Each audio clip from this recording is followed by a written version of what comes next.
네, 우리 오늘 배울 작품은 신동엽 시인의 껍데기는 가라입니다. 먼저 본문을 들어가기 전에 아래 나와 있는 핵심 정리해서 갈래와 성격부터 정리하고 나서 시를 감상해 보겠습니다. 일단 갈래입니다. 먼저 갈래에서 형식이 자유로운 자유시, 또 개인의 정서를 노래하는 서정시라는 개념은 우리가 이해할 수 있고요. 조금 생소할 수 있는 개념이 참여시인데, 이 참여시라는 말은 우리가 1학기 때 우리 김수영 시인의 풀이라는 시를 배우면서 접한 적은 있는 용어입니다. 자, 일단 참여시가 뭔지 그 정의부터 보자면은, 참여시란 문학이 사회 문제를 고발하고 해결하는데 적극적으로 참여해야 한다는 관점에서 창작된 시를 말합니다. 그렇다면 우리가 배울 껍데기는 가라라는 시에서 고발하고자 했던 사회 문제는 무엇이었을까요? 우리 본문 오른쪽 아래를 보면 이 시의 창작 연도가 1967년이라는 걸 알 수 있죠? 그렇다면 이 시는 1960년도에 있었던 4.19 혁명 이후에도 여전히 이어지고 있었던 이 독재 정권 하에서의 어떤 문제점에 대해서 말하고자 하는 시라는 걸 짐작해 볼 수 있습니다. 우리 그러한 맥락에서 아래 나와 있는 성격 역시 현실 참여적이고 저항적이라는 말도 이해할 수 있습니다. 우리 이러한 창작 동기와 배경을 이해했다면은 이를 바탕으로 본격적으로 이 시를 감상해 보도록 하겠습니다. 자, 우리 본문으로 올라갈까요?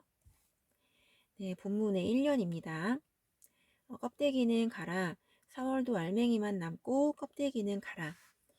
지금 제목도 그러하지만 각 연마다 반복되고 있는 구절이 껍데기는 가라인데요. 우리 이 말 자체가 굉장히 중요한 의미를 가지고 있는 말입니다. 일단 여기서 껍데기가 의미하는 게 무엇일까요? 이 껍데기라고 한다면은 어떤 속성상 절대 중요한 부분은 아니겠죠? 여기서 이 껍데기의 의미 역시 어떤 허위와 가식적인 요소를 의미한다고 볼 수 있습니다. 결국 껍데기가 가라라는 말은 일체의 허위와 가식적인 요소를 거부하는 말이라고도 볼 수 있습니다. 자, 그렇다고 한다면 이 껍데기랑 대비가 되는 것이 무엇일까요? 껍데기 안에 있는 속, 즉 알맹이가 되겠죠? 바로 이행의 그런 알맹이가 나오고 있습니다.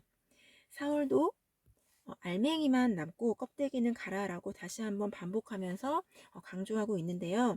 이제 그렇다고 한다면 알맹이는 이 껍데기와 대비되는 의미, 즉 어떤 허위나 가식과는 대비, 대조가 되는 어떤 진실과 순수를 의미한다고 볼 수 있고, 결국 이 두 가지의 시어가 이렇게 대비, 대조가 되는 것을 알 수 있습니다. 그렇다면은 여기서 말하고 있는 알맹이만 남아야 하는 이 4월이란 무엇을 의미할까요? 우리가 아까 이 시의 창작 배경을 보면서 그 4.19 혁명 이후에 쓰여진 시라고 얘기했죠. 자, 그렇다고 한다면 여기에서의 4월이라고 한다면 민주주의를 위해 투쟁했던 4.19 혁명을 의미한다고 볼 수 있습니다. 우리 이러한 맥락에서 이 껍데기와 알맹이의 의미를 좀 더 이 시대와 연관지어서도 볼 수 있는데요. 일단 껍데기는 우리가 거부해야 할 부정적인 요소들이기 때문에 민주주의를 저해했던 어떤 반민족 세력이나 또 그리고 6.25 전쟁과 분단의 원인이라고도 할 수 있는 외세까지도 의미한다라고 볼 수 있습니다.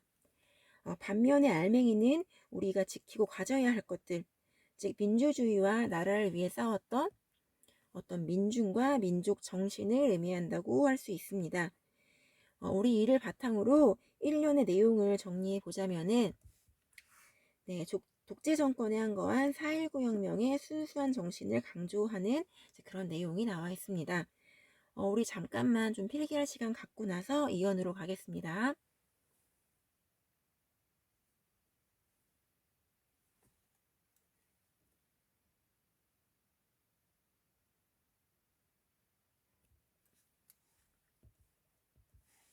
네, 이연입니다. 껍데기는 가라. 동학년 곰나루에 그 아우성만 살고 껍데기는 가라. 네, 역시나 동일하게 껍데기는 가라 반복하면서 강조하고 있고요. 우리 이행이 조금 달라지죠. 우리 1년에서 아까 4월에 알맹이만 남아야 하는 것처럼 지금 2년에서는 이 동학년 곰나루에 아우성만 살려야 한다라고 말하고 있는데요. 먼저 일단 이 동학년이라고 한다면 여러분들이 한국사 시간에 아마 배웠을 이 동학혁명, 즉 동학농민운동이 일어난 해, 네, 뭐 1894년이겠죠. 요 동막혁명이 일어난 해를 의미하는 말이고요. 또 이 곰나루라고 하는 뭐 지명, 어떤 지역 명칭은 이 동학혁명이 시작된 어떤 진원지, 첫 시작된 지역을 의미한다고 볼 수 있습니다.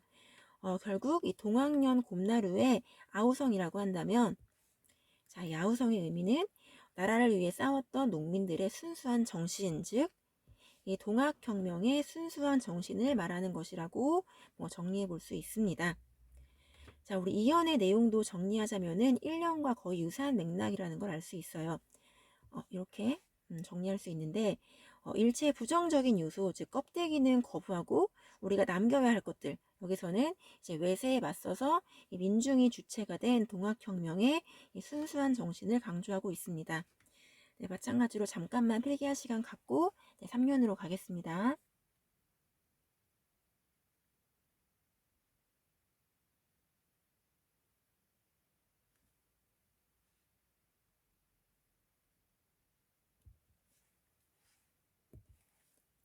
네, 그 다음 3년입니다.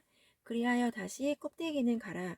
이곳에선 두 가슴과 그곳까지 내놓은 아사달 아사녀가 중립의 초래청 앞에서 부끄럼 빛내며 맞절할지니.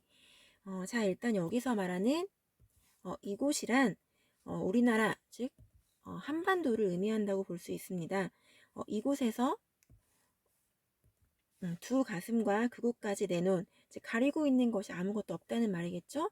결국 껍데기와도 같은 허위와 가식이 없는 아주 순수한 상태를 의미한다라고 볼 수 있습니다. 우리 그런 순수한 인간형으로 제시되고 있는 인물이 지금 아사달과 아사녀인데요. 우리 본문 아래에 별표를 보면 이 두 인물에 대한 설명이 나오고 있죠.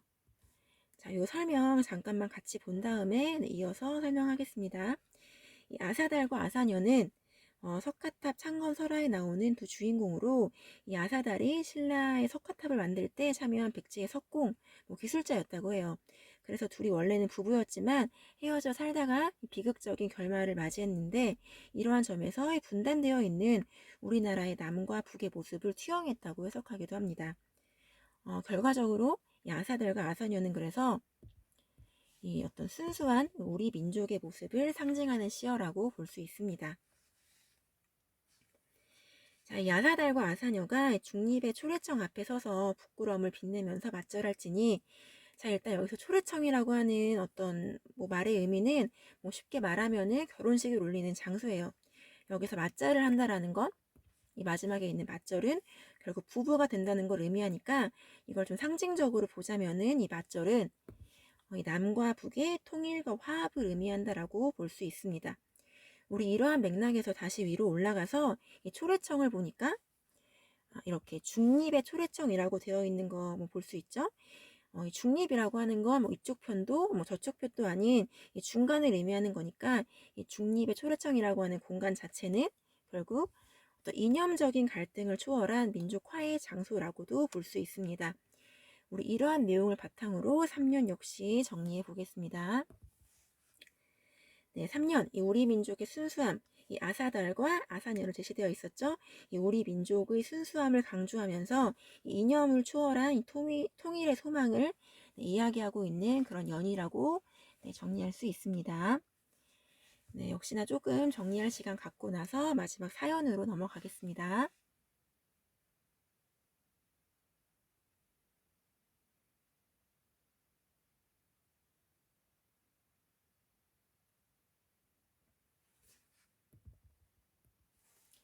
네, 마지막 사연입니다. 껍데기는 가라. 한라에서 백두까지 한그러운 흙가슴만 남고 그 모든 세부치는 가라. 자, 또 한 번 강조하고 있죠. 껍데기는 가라. 네, 그 다음 이행입니다.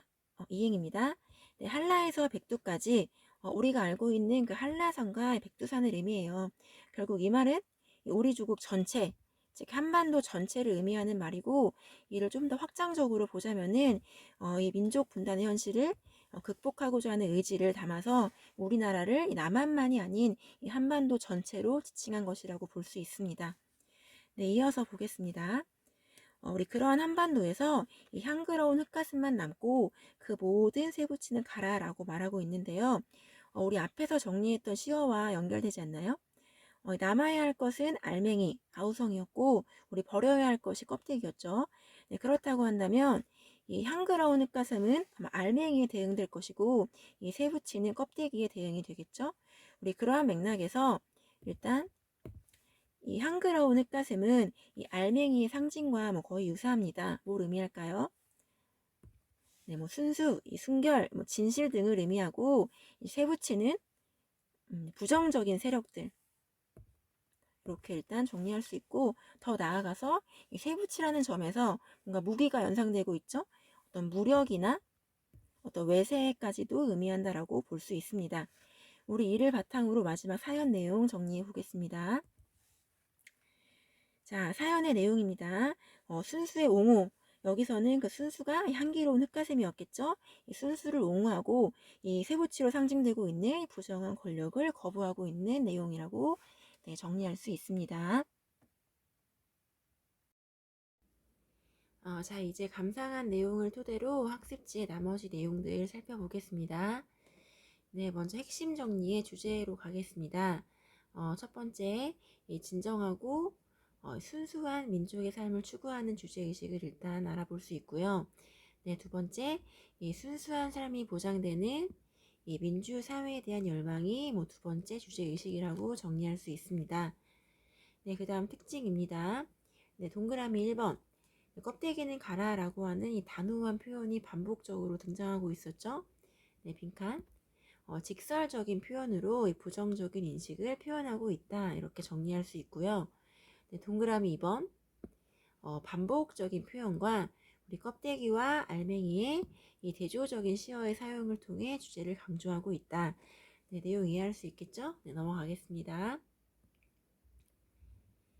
네, 그 다음 시어의 상징적인 의미입니다. 크게 왼쪽에 있는 것처럼 순수, 순결을 의미하고 있는 시어와 오른쪽에 있는 불의, 부정을 의미하고 있는 시어가 대조되고 있는 것이 이 시의 특징인데요. 우리 이 밑에 알맞는 시어 넣을 수 있겠죠? 이 순수와 순결을 의미하는 시어는 네, 이렇게 알맹이가 들어가면 되고 이 불의와 부정을 의미하고 있는 시어는 네, 껍데기 이렇게 넣어주면은 알맞는 시어로 넣을 수 있겠죠. 네, 그렇다면은 이 알맹이에 해당하는 것들은 이연에 있었던 동학년 곰나루의 아우성 그리고 3년에 있었던 이 아사달과 아사녀 네, 마지막 빈칸 사연에 있었던 네, 향기로운 흙가슴이 네, 알맞는 시어가 되겠죠. 네, 반면에 껍데기에 해당하고 있는 것은 마지막 사연에 있었던 네, 쇠붙이를 넣어주면 알맞는 답이 네, 될 것입니다. 네, 이제 그러므로 알맹이는 우리 아까 남아라라고 했던 거 기억할 수 있죠? 남아라라고 할 것이고 껍데기는 가라라고 반복적으로 얘기하고 있었던 것 우리가 거부해야 할 것들이 바로 껍데기로 네, 상징되고 있었습니다. 네, 이를 통해 알 수 있는 메시지는 마지막 빈칸 네, 민주주의와 통일에 대한 열망이라고 네, 정리할 수 있습니다. 네, 그 다음 대립적 시어의 의미입니다. 먼저 쇠붙이부터 네, 보겠습니다. 네, 쇠붙이는 뭐 이미지 그대로 딱딱하고 차가운 네, 빈칸 이 죽음의 정서를 지니고 있고 이런 어떤 이미지를 조금 더 역사적인 맥락과 연결시켜 본다면은 이 민족의 평화 통일을 가로막고 있는 일체의 인위적인 요소들을 의미한다라고 볼 수 있습니다. 또 우리 아까 이 1960년대와 연관시켜 보자고 한다면 이 4.19 혁명을 무너뜨리고 등장한 뭐 군사 독재 정권이나 이 냉전 이데올로기가 여기에 해당한다고 볼 수 있습니다. 이제 오른쪽으로 가서 이 쇠붙이와 대비되는 향그러운 흙가슴의 의미를 한번 정리해 보자면은 본질적인 것 또는 네, 빈칸에 순수한 것을 상징한다라고 볼 수 있고요.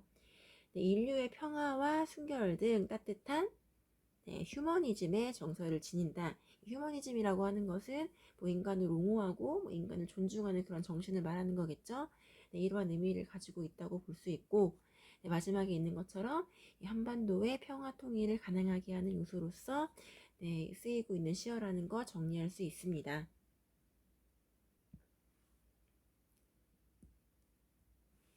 네, 그 다음 어조의 특징으로 넘어가겠습니다. 네, 일단 이 시의 특징이 껍데기는 가라라고 하는 말이 반복되고 있는 것이었죠. 네, 빈칸에 이렇게 넣어줄 수 있겠네요. 넣어져 있네요. 네, 명령적인 어조, 이 가라가 주는 특징을 한번 정리해 보도록 하겠습니다. 네, 일단 첫 번째는 어떤 반복을 통해서 화자의 강한 의지를 드러내고 있다라고 볼 수 있겠죠. 껍데기를 거부하는 화자의 강한 의지를 담고 있다고 볼 수 있고, 또 반복적으로 사용하니까 우리 뭘 만들 수 있을까요? 네, 이렇게 리듬감을 형성하고 형식적으로도 통일감, 완결성을 주면서 마지막에 있는 것처럼 주제를 집중, 강조할 수 있는 그런 어떤 장점, 효과가 있다고 정리할 수 있습니다. 네, 마지막 이 동학혁명의 함성과 4.19 혁명의 민주화 열망이 퇴색되어가는 현실에 대한 이 안타까움을 담고 있다고도 볼 수 있겠습니다.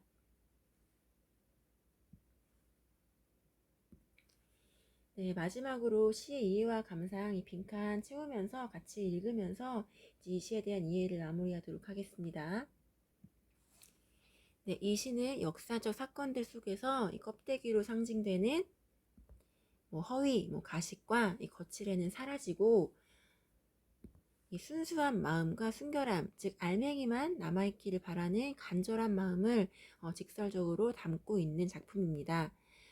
일단 시인이 형상화하려 한 것은 이 세월의 흐름에 따라 이 4.19 혁명의 빈칸 이 민주화 열망이 점점 퇴색해가고 이 동학혁명이 주는 이 민중적인 열정도 사라지고 있는 현실에 대한 안타까움을 담고 있다고 볼 수 있습니다.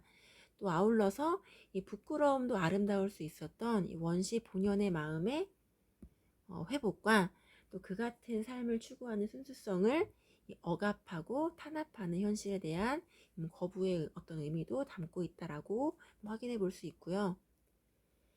그리고 이러한 바탕 위의 화자는 이 민족의 통일을 꿈꾸고 있는데 이런 화자에게 있어서 이 껍데기와 또 하나의 어떤 부정적인 시어 이 쇠붙이는 민족의 통일을 저해하는 온갖 요소일 뿐이다 라고 정리할 수 있습니다.